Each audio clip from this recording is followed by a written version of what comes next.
মাথায় হঠাৎ মৌমাছির চাক, পুকুরে ঝাঁপ রাজমিস্ত্রির।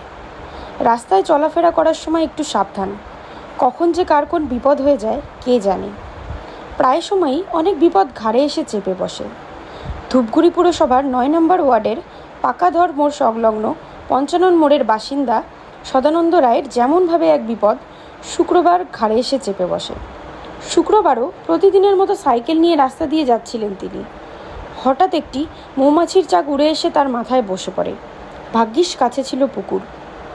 সদানন্দ তার সাইকেল, জুতো এবং মোবাইল ফোনের মায়া না করে সব পুকুরের ধারে রেখে ঝাঁপ দেয় পুকুরে।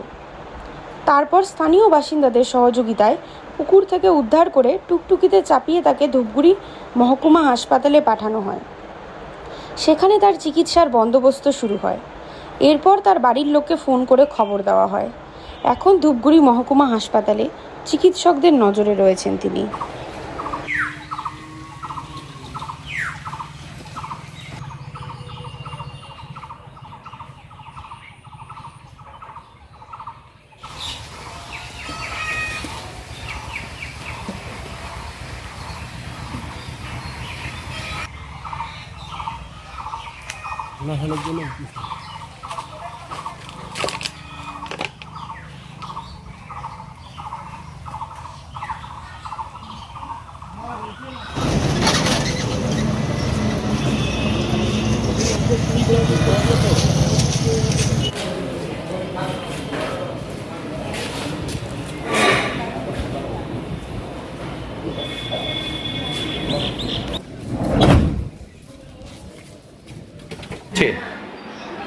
আমি তো কারো বাড়িতেছো হ্যাঁ টাকা ধরা বাড়ি এটা এবার মাসে প্রথমে 2-1 টাকা আছে, তুমি এটা ভাড়া দিলাম, এখন পুরো ফাঁকা গেছে।